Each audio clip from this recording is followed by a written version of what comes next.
Hi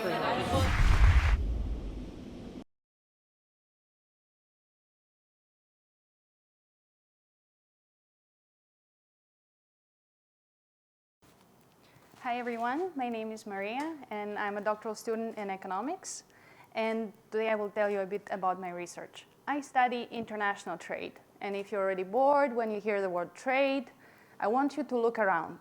In this room, at your clothes, at the furniture, everything in this room is either completely manufactured abroad or is made from components that were imported from other countries.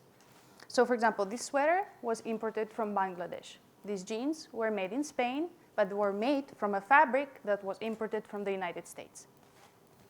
At the border, the importer of this sweater did not have to pay anything, but the importer of the fabric had to pay an 8% tariff.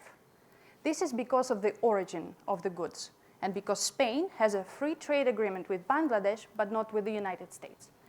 In my research, I try to understand if there's any benefit to having these trade agreements, and if there is, what does it depend on? I got interested in this topic some years ago when I was working in the government as a trade negotiator, and I saw how much resources are spent on these negotiations. It's very important for the society to understand how to maximize these benefits and who negotiate these trade agreements with. So, turns out two things are important. First, who you choose as your trading partner, and second, what type of trade agreement you sign. And probably you would have told me this without years of research. Well, not so fast. There are two very important things that we need to consider. First, countries choose who they want to sign a trade agreement with.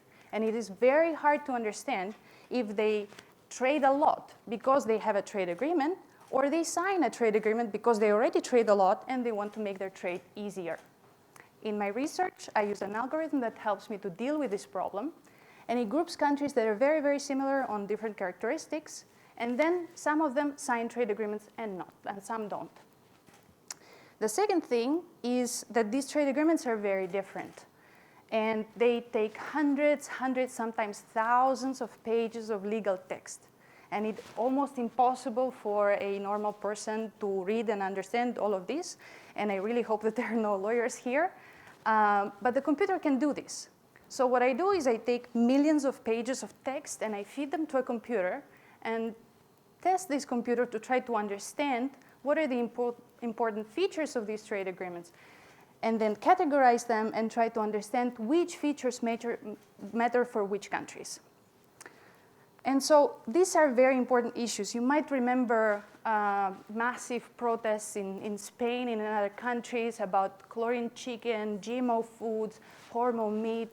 All of these things were on the trade agenda of negotiations between United States and Europe. So I hope that my research will help to understand these issues systematically and hopefully communicate to our governments which trade agreements matter, and hopefully only spend resources on those agreements that matter. Thank you.